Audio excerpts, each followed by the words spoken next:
喺紐西蘭，如果遇到一個心儀嘅男人，大家好投契，但佢細你幾年，其他方面能力都不錯，你會點樣選擇呢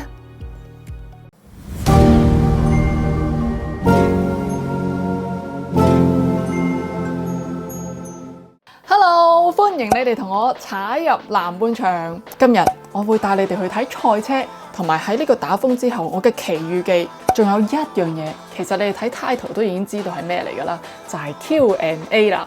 嗰陣時我5萬訂閱嚟唔切做，我就話當我去到59999訂閱嘅時候呢，我就會拍㗎啦。估唔到喺3個禮拜內，我突然間就到咗啦。所以我今日就去找數啦。我哋而家去睇賽車先。一去到賽車場，已經見到勁多車泊咗喺外面，我都爭啲揾唔到位。嗱，雖然呢度有個牌，但係似乎就唔係個正門嚟嘅。好，等我揾下先。聽唔聽到縫縫聲？知唔知係啲咩聲啊？係賽車聲啊！今日會去睇賽車。而家入場先。我哋係嚟睇泥地賽車啊！點解會無端端嚟睇賽車呢？其實賽車呢樣嘢喺呢度嚟講，唔算係一件好特別嘅事。就算你想整翻架小型賽車，都不是夢噶，10零20萬港紙就可以有一架。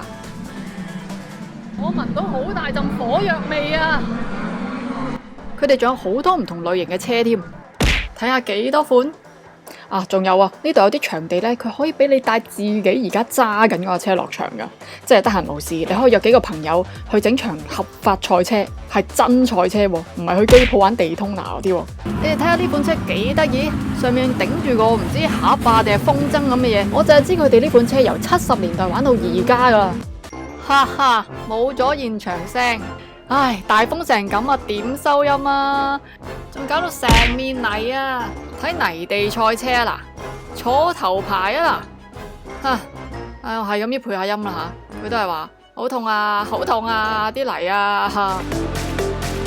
其實呢，我都唔知點睇噶，我又認唔到邊架打邊架喎。嗱，我唯一知道嘅呢，個揈旗位就係喺呢度。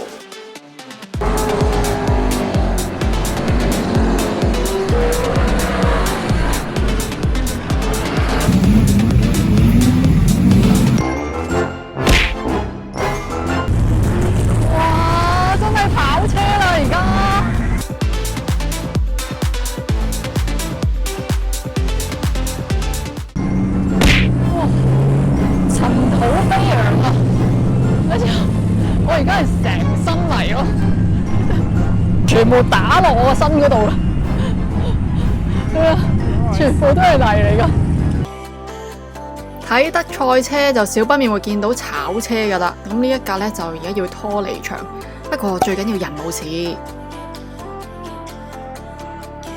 其實呢個活動呢都幾合家歡嘅喎，好多人都一家大細咁嚟睇。我現場目測呢，係好似得我諗唔夠10個亞洲人，全部都係呢度當地嘅人嚟噶。啱啱炒咗啊！呢度係有3架車啊！而家就嚟天黑啦，亦都開始覺得好凍啦。咁我而家就排隊買啲熱嘢飲。我喺度期待緊最後嗰個活動，就係會有煙花睇。我估佢係等天黑晒之後先放，同埋係呢一個活動應該係最後一個環節。我想話呢，我而家成隻眼入面都係啲沙嚟嘅，係冇停過，要去捽眼，同埋我一路飆緊眼淚咯。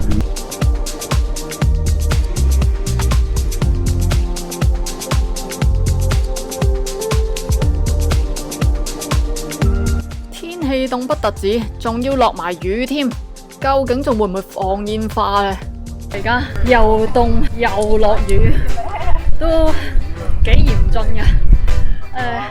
我其實而家喺呢一度呢，係喺奧克蘭嘅南區嚟嘅，特登嚟呢度係想拍片俾你哋睇。即係譬如你話紐西蘭去士多啤梨園啊呢啲，其實大把片睇啦。即係你喺上網 search 紐西蘭士多啤梨園，我諗你可以睇到好多片啊，好多嘢。但係我覺得呢啲咁嘅活動係我估比較少人去拍咯。即係我自己喺現場見到嘅亞洲人，我諗超過10個咯，包括我。咁我真係希望可以俾你哋睇下，即係除咗士多啤梨園之外，仲有啲乜嘢咯？我真係想特別拍一啲香港人唔會做嘅嘢咯。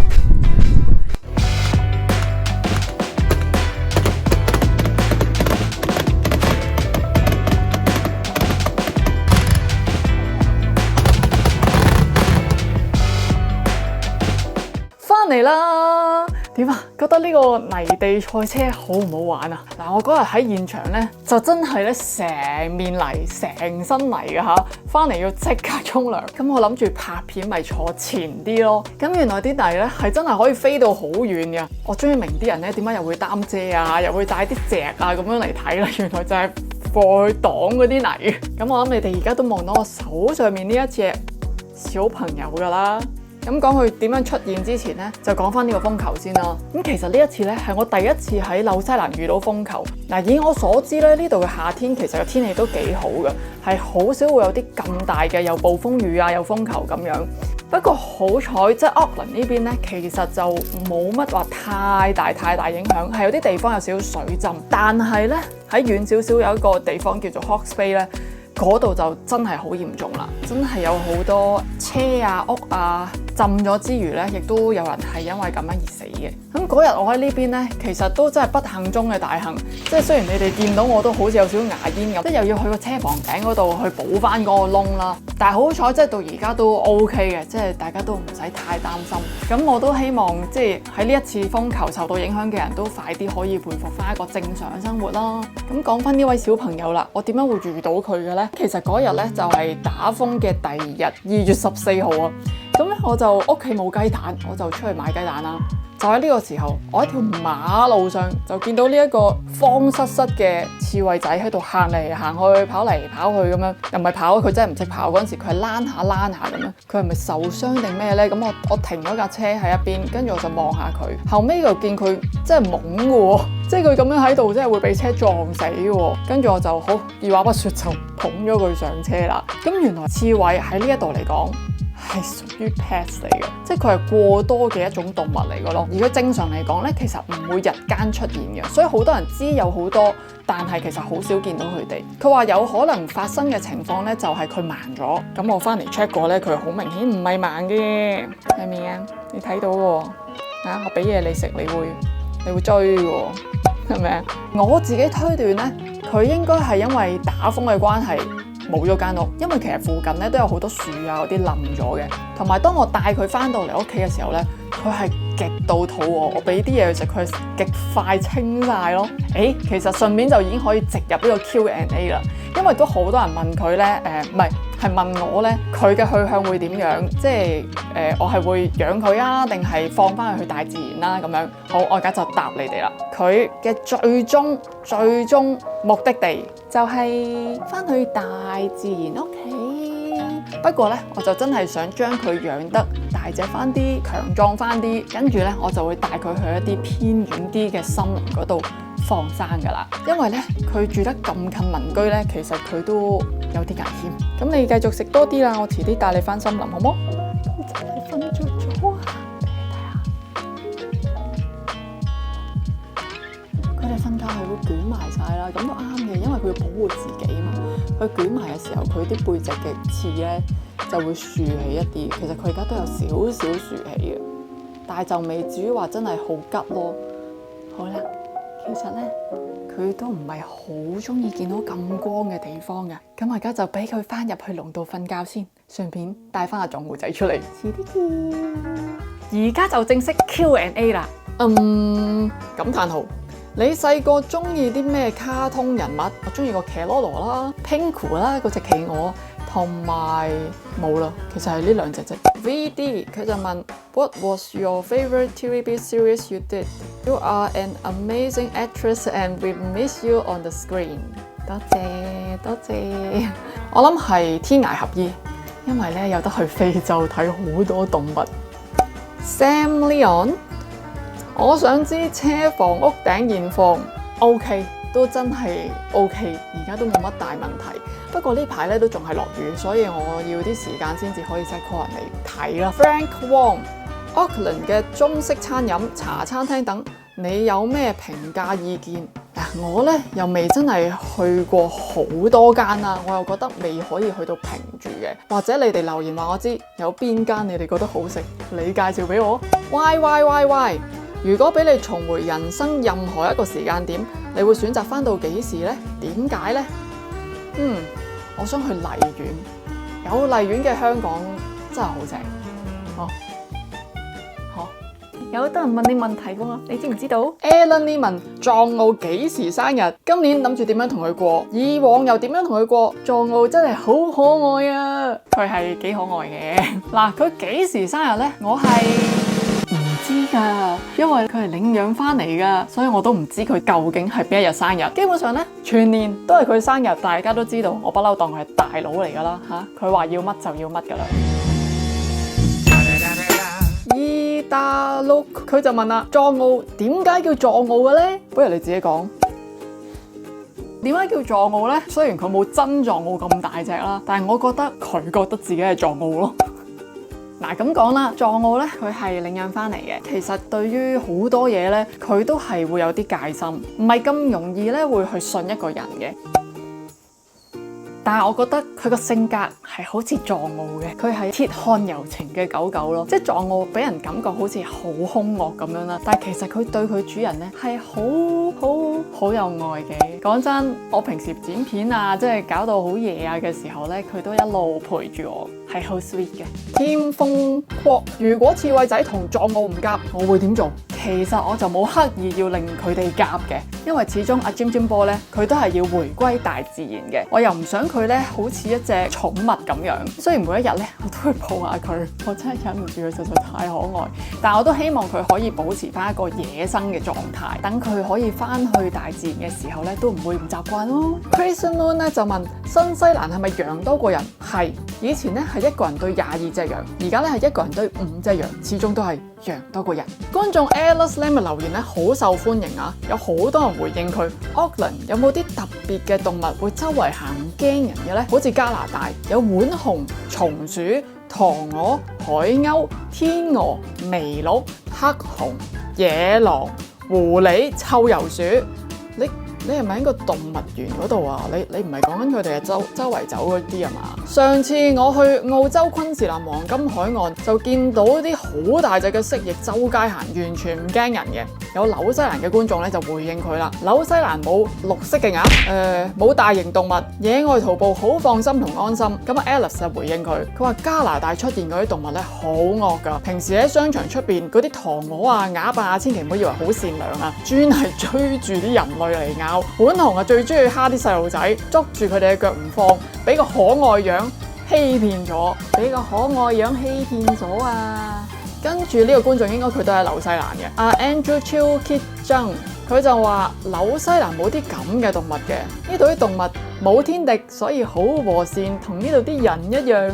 Vivian Tan 咧就話我屋企門口久唔久咧都有啲水鴨媽媽帶住水鴨 BB 出嚟山頭散步嘅，超得意啊！佢係住喺 Wellington 喺紐西蘭呢邊嘅人咧，一講嗰啲動物咧都係我淨聽到啲好可愛嘅音樂。好溫順，好和諧，但係哇，加拿大野狼喎，黑熊喎，OK， 加拿大嘅朋友，你哋平時都要小心啲啊，小心門戶啊。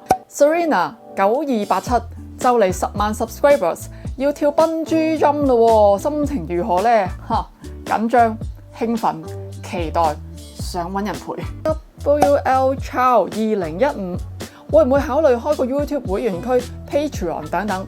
會考慮。不過我真係唔係好知自己可以講啲咩，不如你哋提議下。Elliot Lee 57會唔會定期開 live？ 其實你覺唔覺呢？我而家真係每個禮拜，一係禮拜六，一係禮拜日都會開 live 㗎。Christina Chan 問啊 Layla 如果呢一刻你自己嗰個廚房出現咗，你會即刻想煮啲乜嘢餸菜呢？哇！呢一題咧實在太有畫面啦！你一講出現嗰個字，我直情係叮見到我個廚房，我真係好掛住一個有廚房嘅廚房啊！即係唔係喺呢度煮啊，或者喺條街度煮啊咁樣啦。個廚房出現咗，我係會整早餐，因為我覺得咧早餐係一日裏邊最重要嘅一餐嚟嘅，整一個好豐富嘅 all day breakfast， 然後就咁坐喺度嘆個廚房。餐個早餐。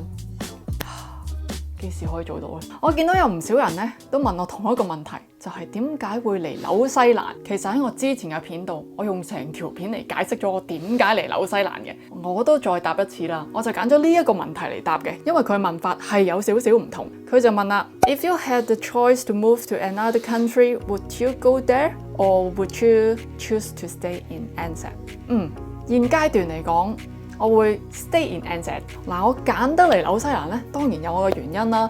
除咗係啲大自然嘅風景啊、動物啊，另外就係我覺得係呢一度嘅人嘅生活模式，令到我覺得呢一度有好多可能性，我好多嘢可以喺度試，就好似我呢個 YouTube channel 咁樣。我都係喺呢一度先開始認認真真咁去搞，同埋我好開心咧喺度識到一班好好嘅朋友，咁大家咧都有一種共同嘅理念，而我哋咧都將我哋嘅呢一啲嘅諗法咧擺咗入我呢個 channel 嗰度，所以我啲片如果你覺得好睇嘅話，絕對唔係我一個人嘅功勞，係喺背後有好多人一齊去努力嘅。咦？點解我答下呢個問題會去咗呢一個位嘅咧？咁總之啦，紐西蘭咧對我嚟講唔係一個一頭半載就可以發掘晒嘅地方咯。咁我希望都真係可以留翻一個比較長嘅時間去慢慢探索呢一度。Michael KKC 有冇打算嚟 Melbourne 行下？有，好想。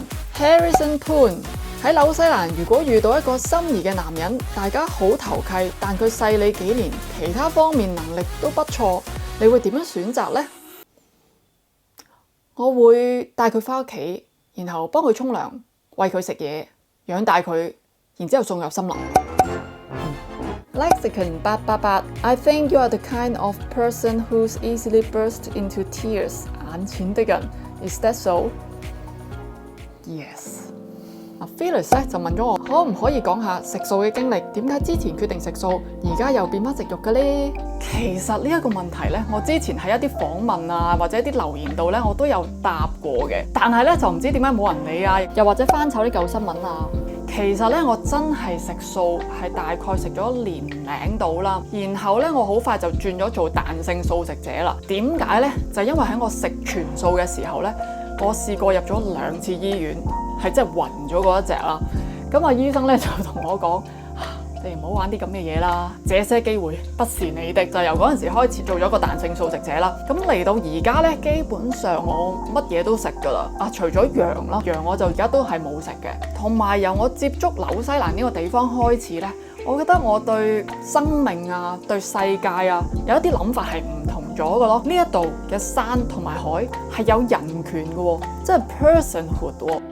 無論係人、動物、植物、山河、土地，都係同樣得到尊重嘅，係去到會立啲例俾佢哋，即係例如養一隻雞，你要俾幾多嘅活動空間佢住嗰間屋咧要有幾大，又或者你花園有一棵樹，如果佢係去到一個高度嘅話咧，你係唔可以立亂斬佢嘅，又或者你住嘅屋有幾多嘅面積咧係必須要係草地，即係你唔可以成笪地鋪晒石屎啊，或者起滿晒屋啊。呢度嘅原住民係相信人係屬於土地嘅，係咪唔係好知我講緊咩咧？即係我啱啱接觸嘅時候咧，我都好多個問號喺度。嗱，如果你哋有興趣嘅話咧，你哋可以去我 caption 嗰度咧，我會留低一啲 link，你哋可以慢慢睇。你要睇埋我呢條片先得嚇。反而咧有一啲動物呢一度係會格殺勿論嘅，就例如白鴿啊、蝸牛啊，即係你試下攞住隻蝸牛同隔離鄰舍講啊，我唔會殺佢咁樣，我諗佢都可能會幾憎你，因為佢會食晒啲農作物㗎。仲有嘅就係我哋個 friend 啊，尖波啊，佢都屬於係呢個害蟲，係因為佢哋嘅繁殖率咧好高啦咁樣，所以點解我話要養大啲佢先至放翻佢一個好偏遠嘅森林嗰度，即係去到呢啲位咧，你只可以做一啲你認為啱嘅事，心安理得咁就得啦。Cherry Chan 就問啦：你啲小朋友都係喺紐西蘭讀書嗎？平時啲片得你同藏獒，唔見小朋友嘅？其實呢個問題咧，我都有答過噶啦。小朋友咧，而家係唔喺呢一度嘅，就算佢哋喺呢一度咧，我都唔會再拍片拍佢哋噶啦。第一，佢哋真係已經好大個噶啦。第二，我係真係想製作一啲節目俾你哋睇，而呢個節目咧係屬於我同埋我嘅最佳男主角。你見阿暴龍哥做匪夷所思嘅時候，都冇一家大細坐喺度一齊做匪夷所思噶嘛？唔知你哋睇唔睇得出？我而家係想做一啲有少少唔同嘅嘢。如果你知我講緊咩嘅話，你留言話我知你睇到啲乜嘢。到最後啦，我就揀咗呢一位觀眾嘅，佢係 KCO， 佢唔係寫咗一個問題俾我，佢係寫咗一篇文章俾我，我就揀咗一段。如果你有興趣，可以去 comment 嗰度揾下佢嘅留言睇，佢真係寫得好好嘅。Layla， 恭喜你嘅 YouTube channel 喺28日內有100萬 views， 多謝晒，多謝你，多謝你。呢一個係真係令到我多咗好多信心，係覺得我係可以繼續咁樣行落去嘅。你之前拍嘅片會有啲心情剖白，抒發自己嘅內心世界。我知道你好用心拍呢一啲片，希望對觀眾有所啟發。喺睇片之後會思考片中嘅內容。可惜呢啲片嘅 view 數往往唔及嗰啲 Costco shopping 片。我想問下你會唔會感到失望、氣餒同埋沮喪呢？你會唔會因此而少拍呢類型嘅片呢？你以後會唔會為咗 view 數去迎合觀眾口味而拍片呢？其實有唔少觀眾咧都好中意你呢一啲抒發內心世界嘅片㗎。其實我同埋我嘅團隊咧都知道呢一樣嘢嘅。其實我都講過啦，我係覺得自己即係識到呢一班團隊咧，係一件好幸福、好開心嘅事，因為大家都有一個共同嘅理念，大家都想做好一啲嘢。咁無論一啲即係抒發內心世界嘅片啦，又或者係 Costco 嗰啲 shopping 片啦，我哋都係好用心、好俾心機去做好佢嘅。我哋其實最想做到嘅係，無論你係喺香港或者唔喺香港嘅香港人，睇到之後會覺得開心啊，或者輕鬆啊，覺得搞笑啊，又或者睇完之後好似你咁樣，覺得係會去思考嘅，覺得有啲 message 佢收到嘅。最重要嘅係就係令大家覺得 connected， 呢一樣就係我同我團隊最想做到嘅嘢咯。咦，你知我想講最後嗰個啊？特登走過嚟呢度。好啦，最後呢個呢，就唔係問題嚟嘅，但係佢呢一個留言我好想同你哋分享，因為我覺得好適合咧去 round up 我今次呢一個 Q&A 嘅。咁就係嚟自阿頭嘅留言，佢就話啦，其實咁多華人分享紐西蘭嘅生活都係講點樣移民啦，或者揾工之類，你嘅頻道咧係不一樣的風景線，中意你10幾年啦，加油！我一直都好想去紐西蘭，但係冇機會。我講嘅係長住。好，阿頭，我希望你咧會揾到機會嚟一次紐西蘭長住嘅，我相信你係會好中意呢一度嘅。而佢講嘅不一樣的風景線，就係我哋想做到嘅嘢咯。今日條片咧就嚟到呢度啦，希望你哋中意嘅話咧就記得 CLSS， 我哋下集見，拜拜。